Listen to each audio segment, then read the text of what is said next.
Itu bukan Pak, itu bukan Pak Jahin. Ya, anak saya Zain, Pak. Jahin. Ya. Oke. Assalamualaikum warahmatullahi wabarakatuh. Jangan lupa rekodnya. Waalaikumsalam warahmatullahi wabarakatuh. Oke, bismillahirrahmanirrahim. Salatu wassalamu ala sayyidina wa maulana Muhammad ibn Abdillah wa ala alihi wa sahabatihi wa man tabi'a sunnatahu wa jama'atan yaumina hada ila yaumil ba'ti wan nadab. Gimana kabar anak-anakku sekalian? Baik, Pak. Alhamdulillah ya. Pada kesempatan kali ini Bapak akan mengabsen satu persatu, oke? Dengan Lela Putri hadir. Hadir, Pak. Oke, Nur Rahman hadir. Oke, Tengku Bahaudin hadir. Tenggelam, Pak. Izin, Pak. Tenggelam ya. Oke. Oke, kemudian Ibu Atiullah hadir. Hadir, Pak. Oke, hadir. Terima kasih. Mudah-mudahan yang belum hadir segera hadir ya. Amin. Oke, sebelum kita mulai kegiatan pada pagi hari ini, lebih baiknya kita akan melaksanakan doa. Untuk doa kali ini kita mohon untuk Nur Rahman segera memimpin untuk doa pada pagi hari ini.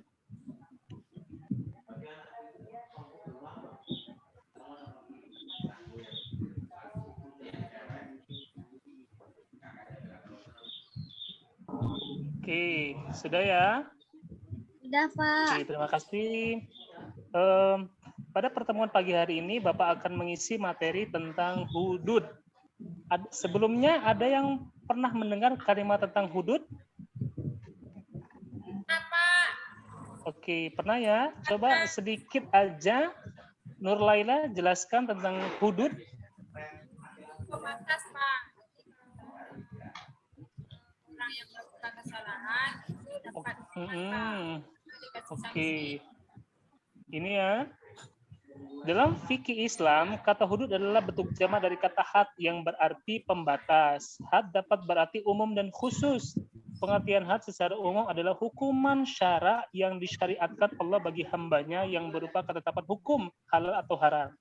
Sedangkan pengertian secara khusus, hudud adalah hukuman tertentu yang ditetapkan oleh syara sebagai sanksi hukuman terhadap perbuatan kejahatan selain pembunuhan dan penganiayaan seperti hukum berzina, qadha, mencuri, dan lain-lain. Dalam artinya yang paling secara garis besar adalah hudud ini secara garis besar yaitu penetapan hukuman yang ditetapkan oleh syara. Tetapi karena kita tinggal di Indonesia, ketetapan syara ini tergantung pada Pemda dan ketetapan daerah itu masing-masing. Jadi nggak semua daerah bisa ditetapkan oleh hukum hudud. Begitu ya anak-anak ya? Oke. Selanjutnya, hukum terhadap kejahatan selain pembunuhan dan penganiayaan ini disebut dengan hudud, di mana jenis dalilnya ditetapkan dalam nas Al-Quran atau hadis, sedangkan hukuman yang tidak ditetapkan dalam dalil nas, melainkan diserahkan pada keputusan pengadilan atau kebijaksanaan hakim itu sendiri, atau disebut dengan ta'zir. Kemudian hudud dan hikmahnya. Dalam istilah fikih, berbagai tindakan kejahatan yang diancam dengan hukuman had diistilahkan dengan jarimul hudud. Macam-macam jarimul hudud yang senantiasa dikupas dalam berbagai referensi fikih. Yang pertama ada zina, kemudian yang kedua qadzaf atau menuduh zina, kemudian yang ketiga mencuri, keempat meminum khamar, yang kelima murtad, dan keenam bughat, dan ketujuh hirabah atau mengambil harta orang lain dengan kekerasan. Oke, lanjut. Kemudian pembahasan tentang zina. Zina ini adalah perbuatan dengan cara ke dalam itu, kemudian dalam persetubuhan yang haram yang tidak terkait oleh hubungan pernikahan yang syah. Adapun yang dimaksud dari persetubuhan yang haram menurut zat perbuatan adalah hubungan seksual antara laki-laki dan perempuan yang bukan suami istri. Kemudian status hukum zina.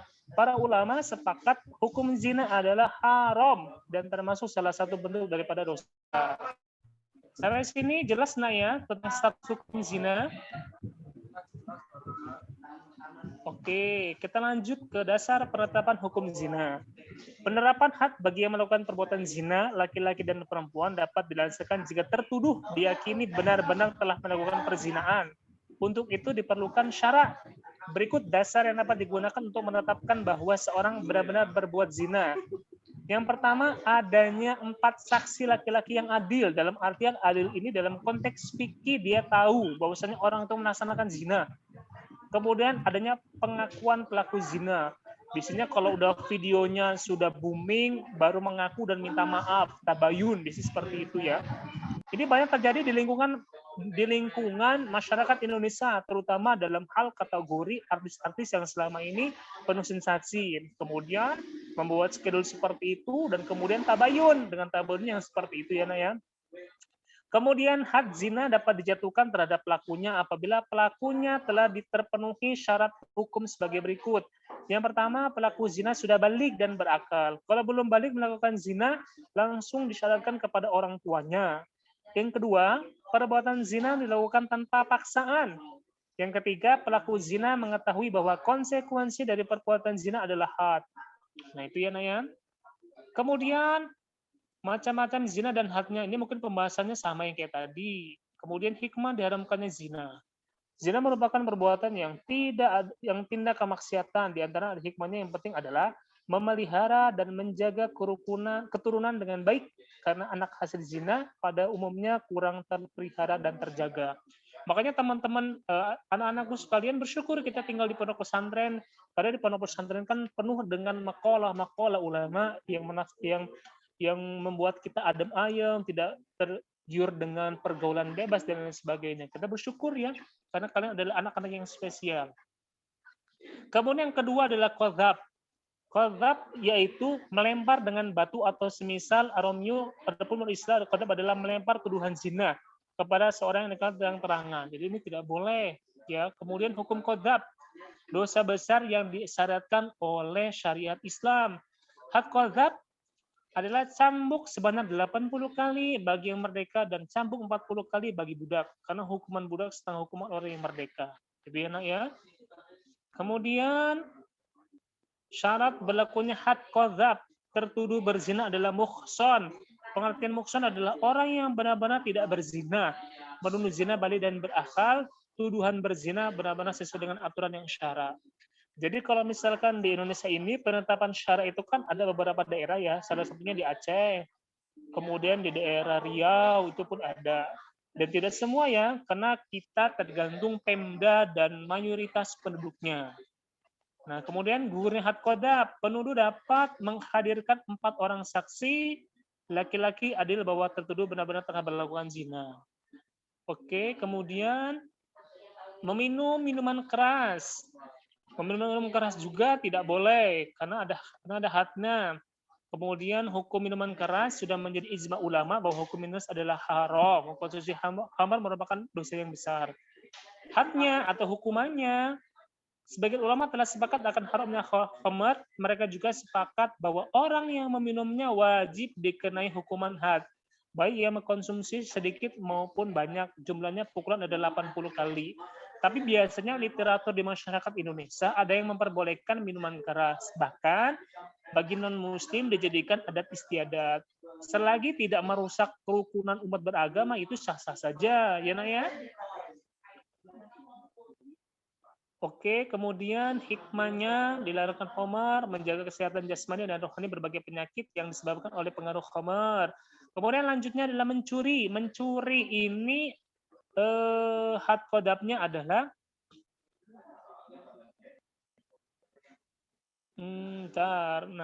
jadi menurut madhab Hanafi nisab barang curian adalah 10 dirham. Ulama nisab barang curian adalah 1/4 dinar emas. Pencuri dimaafkan, ulama sepakat bahwa pemilik barang yang dicuri dapat memaafkan pencurinya. Oke ya.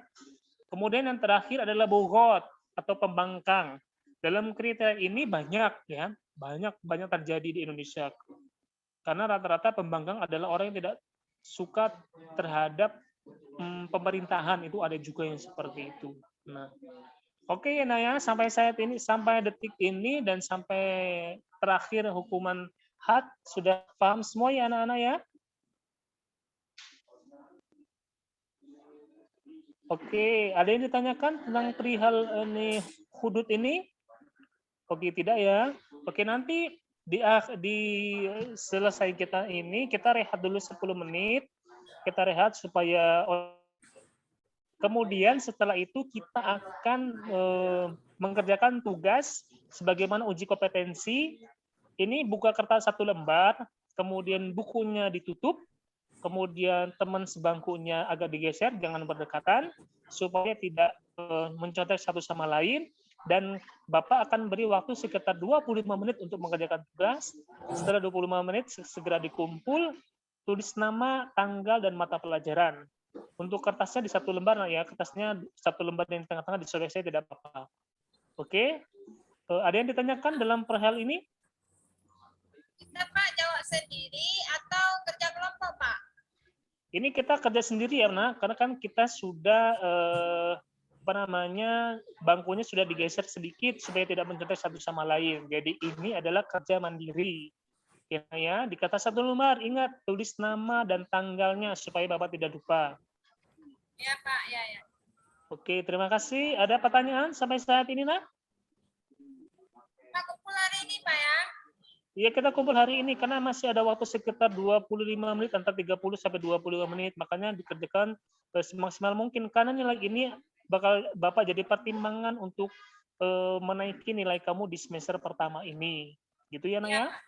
Ya Pak, ya. Karena nilai ini akan Bapak masukkan ke aplikasi e-digital yang ada di aplikasi madrasah. Ya Pak. Oke, terima kasih. Kalau ada pertanyaan nanti kita sampaikan. Pokoknya dikerjakan semaksimal mungkin. Jangan nyontek, karena nyontek adalah perbuatan yang tidak disukai oleh siapapun guru itu. Terima kasih. Mohon maaf kalau ada salah-salah kata. Akhirul kalam, Bapak tutup. Billahi taufiq wal hidayah. Assalamualaikum warahmatullahi taala wabarakatuh. Assalamualaikum warahmatullahi wabarakatuh.